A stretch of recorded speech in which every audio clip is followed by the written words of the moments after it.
Hi, welcome to Dine with Dad. I am the dad of 3 kids. Most of them are grown now, but I've had to feed them for years and years, and I thought I would show you how I fed my kids with simple, everyday recipes.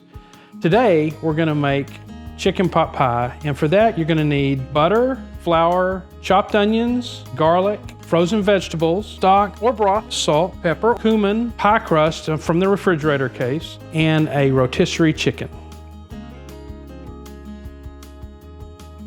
All right, first thing we're gonna do is preheat the oven to 350 degrees. So if you wanna do this like a professional chef, you can go to the store and get you a head of garlic and then pull out a clove of the garlic like so, and smash it with your knife and peel it and chop it up.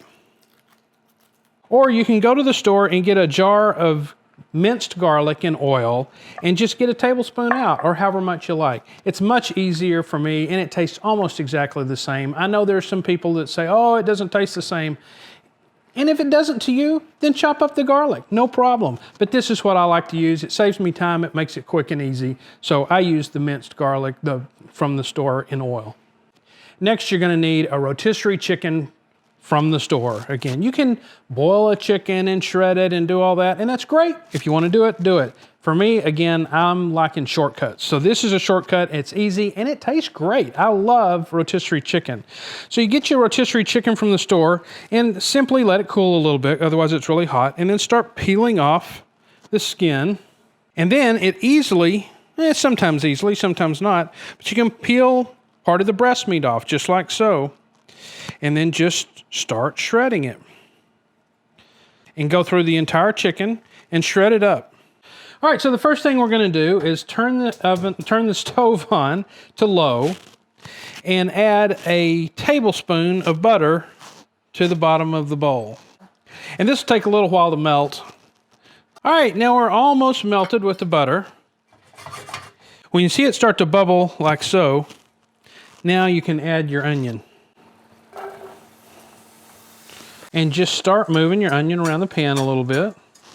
And we're gonna do what a lot of people call a saute, but what's really more of a sweat. So it's I'm gonna move it up to about 2, a low cooking process where you just want to get the onion to translucent and you wanna hear just the faintest of simmers. You don't want a lot of noise. A lot of noise is not really what you're looking for. I know a lot of people cook that way. Also going to add a little bit of salt here, which will help the moisture come out of the onion and really make it a lot more flavorful. And you can start to hear it sizzle just a little bit. But you start with your onion. You don't want to put your garlic in yet, because the garlic will burn.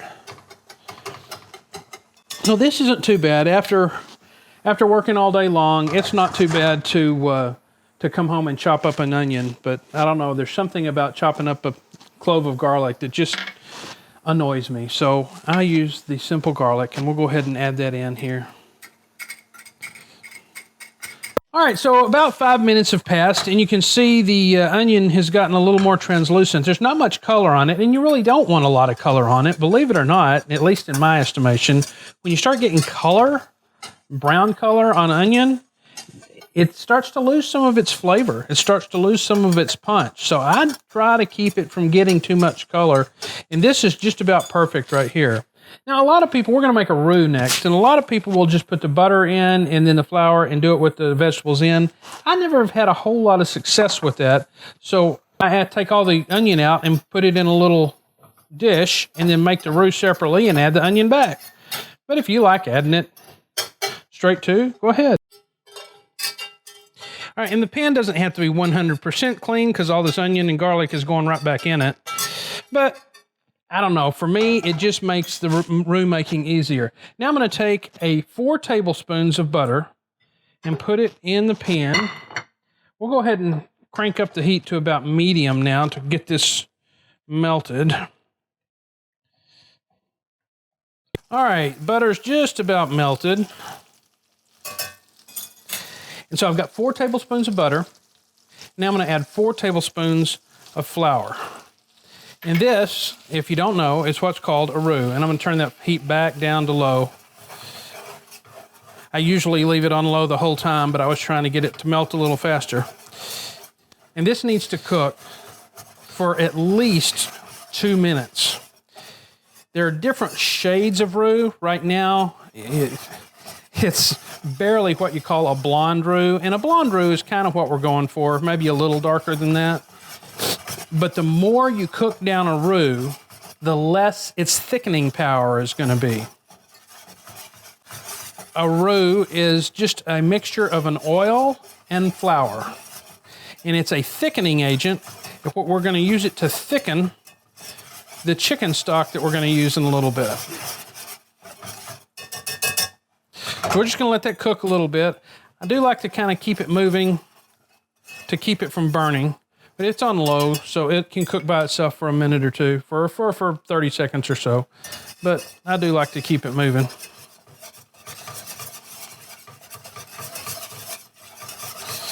And when you start smelling nuts, a lot of people call it a nutty flavor, the nutty smell that you're getting.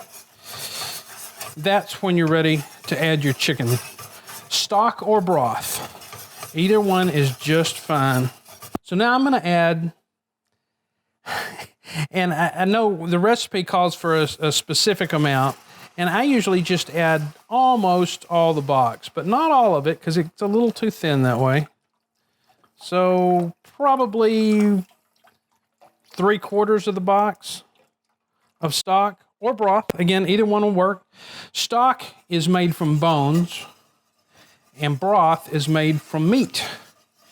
And believe it or not, to me, again, the stock has a little better flavor, even though it's not made with meat at all. It's just made with the bones. So chicken stock's made with chicken bones. But it's also got more collagen in the stock, so it gives a mouthfeel that's just a little more luscious. It's silky. So now, we're going to bring this heat up.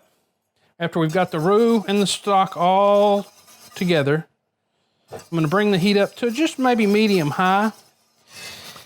And a roux will not come to its full thickening power until it comes to a boil. So right now, it still looks really thin. And it's like, wow, that's not going to work. But watch the magic happen here in just a couple of minutes as the boil starts to happen. Now, I do like, when I'm making chicken pot pie, I like this gravy to be a little on the thick side, because when you add the vegetables and the onion back, it's going to add a little bit of moisture to the mixture, so it will thin it out a little bit. So if this looks like it's going to be a little too thick and like, ooh, that's set up way too much, it's probably perfect. Because a lot of moisture will come out of the peas and carrots here in a little bit. So this is beginning to boil pretty good. Now it really is getting thick. Now, be careful. This stuff is like napalm. If it gets on you, it'll burn, and it doesn't come right off. Like if it's hot water that comes off, this will stick. So you got to get it under the sink fast. Okay, now that is what you call a good looking gravy. I do think it's a touch thin, but it'll be all right. And the other thing to remember when you're making a gravy like this is that when it cools off, it's going to get thicker as well. So we're going to bake this in the oven in a little bit, and we're going to add all this to it and bake it. But when you pull it out of the oven, you definitely are going to want to let it cool for 15, even 30 minutes before you crack into it, because it gives the sauce a chance to set up and get a little bit thicker. And it's cooling off is good, believe me, because this will be a hot dish when it comes out of the oven. Almost everything can stand to rest when it comes out of the oven. Definitely meats, but this dish with the gravy, it really needs a 15 to 30 minute rest after it comes out of the oven. So once you're through cooking, you've got time to set the table or do whatever you need to. Just let it sit there. It'll call the kids by themselves because the smell will take the whole house. It's really nice. All right, so I think this is probably there.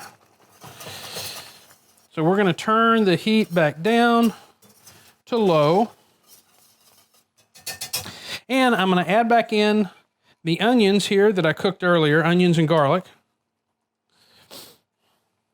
Like I say, a lot of people would have made that roux with the onions and garlic in the pan. It doesn't work for me. I don't like doing it that way. I am not classically trained at all, so I'm sure that, you know, I do things the wrong way, but it works for me. Now, I like this peas and carrots mixture that you can get in the grocery store. There's also mixed vegetables that has green beans and corn and different things. I don't like green beans, so I don't put them in. If you like green beans, go for it. Get the green beans. I also don't care for potatoes in my chicken pot pie. A lot of people love potatoes in the chicken pot pie. They make diced potatoes in the store. Get them, add them, no big deal. Do it the way you want to do it. Do what tastes good to you. That is so important. The one thing I would not leave out of this is the onions. Now, I don't like raw onions, but cooked onions adds a depth of flavor that you're gonna miss. So the onions I would leave in it. The garlic, you can vary how much you put in. I love garlic, so I put a lot of garlic in. But if you kind of don't like garlic, then maybe don't put any in. Or maybe you put just a teaspoon in. But again, do it to your taste. Whatever you like, do it that way. Now at this point, I'm gonna add just a little bit of salt. And I'm gonna add some pepper.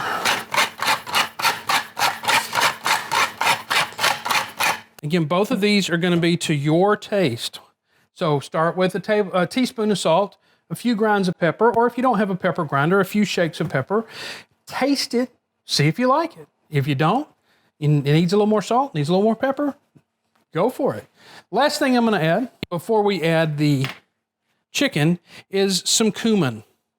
Now, cumin is another one that if I were to smell this, it smells kind of to me, but it adds a richness of flavor that is just unbelievable. So I have started adding cumin to more and more things that's savory, obviously. It really adds a nice, round, kind of middle note. It kind of makes it feel more well-rounded, just like a complete dish. Instead of all high notes or all low notes, it's just a nice middle that rounds it out. So there we go. Now, the last thing we're gonna do is get the chicken and add that in. Just like so. So at this point, the whisk doesn't work as well, so I'm gonna get a spoon and start stirring it in a little bit with the spoon. But you see how thick that is now? That is what you're looking for. It looks like it's way too thick. That's fine. That is exactly what you're looking for, because it's gonna set up in the pie crust really, really well. But before we put it in the pie crust, there is a crucial step we still need to do. Let me get this straight. A crucial step we still need to do, and that is taste it. So when I taste, I use 2 spoons. One to dip into the sauce or whatever I'm tasting. And I want to get more of the sauce than I do anything else. And then I put that on the other spoon. That needs more salt. So we're going to add a little more salt.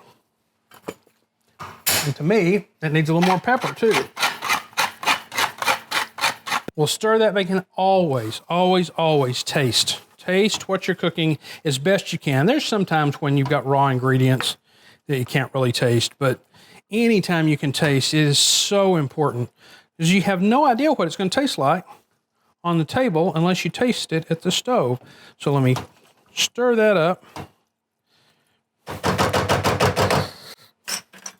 And now we're going to do this, we're going to taste again. And we don't have to dirty any more spoons, because I can still use the spoon that I went in with. Avoid double dipping. My wife is a big double dipping avoider. Put it on that. There we go. I wouldn't have known that if I hadn't tasted it. So we are in good shape here. Next step is to prepare the pie crust. Now we're going to put the pie together, and I get these frozen pie. You can make a pie crust yourself if you want to. If that's your thing, great. It takes a long time. I've tried it. Mine come out floury. I don't like them. I love the store-bought ones. I think they're wonderful. So get one that's got 2 pie crusts in a roll, the ones that you roll out, not the frozen ones.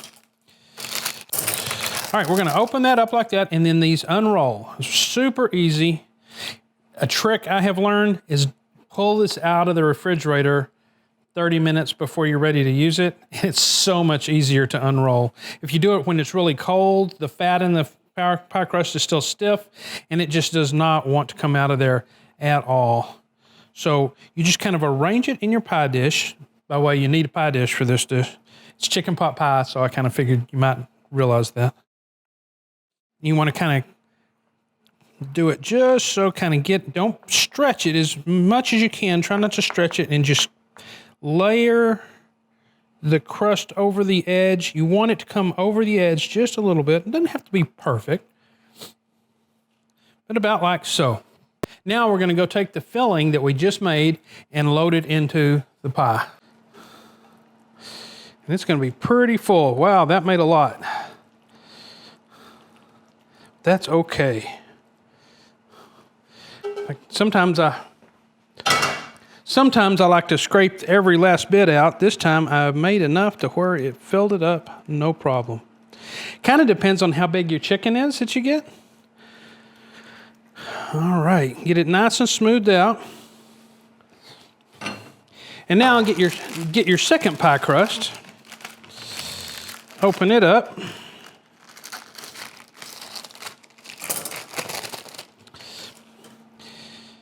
Same as the first one. It'll peel apart real easy if it's warm. It just needs 30 minutes. So if you pull this out when you start cooking, you're fine. All right, and then lay that over the first one, just like so.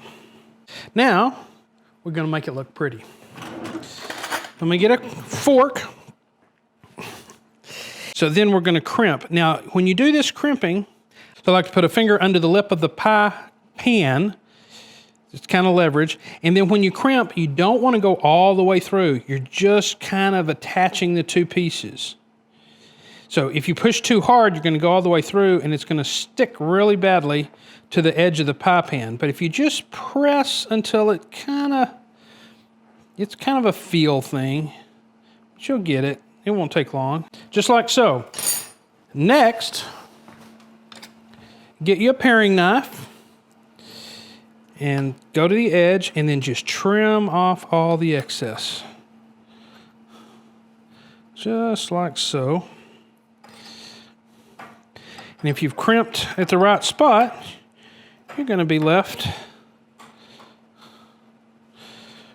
with a pretty good looking pot pie. One last thing is you want to make sure that you take and cut some holes in the pie crust. And I like this little design, but you can use whatever you like.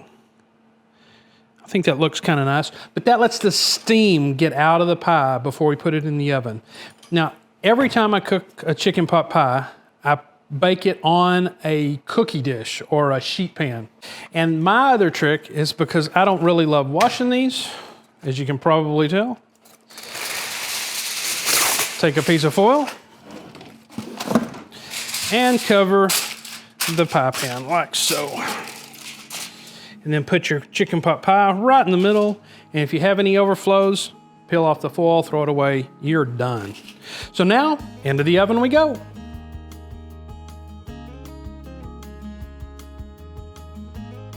Timer's off, let's check it. There we go, that's beautiful. Just barely brown. That's what I'm looking for right there. So now we have to let that set for at least 15 minutes or it's gonna run around all over the place. So I'll see you back in 15. All right, it's been 15 minutes, so let's cut into it and see what we've got.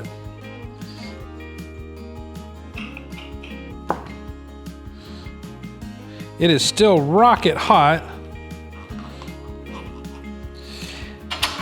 And the first piece never comes out pretty. I have never figured out how to do that, so we will do our best.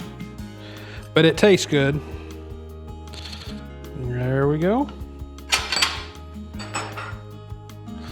Yeah, not bad. Got a little extra in the bottom, which to me is the best part. We'll add that right there. So let's taste it and see how it did.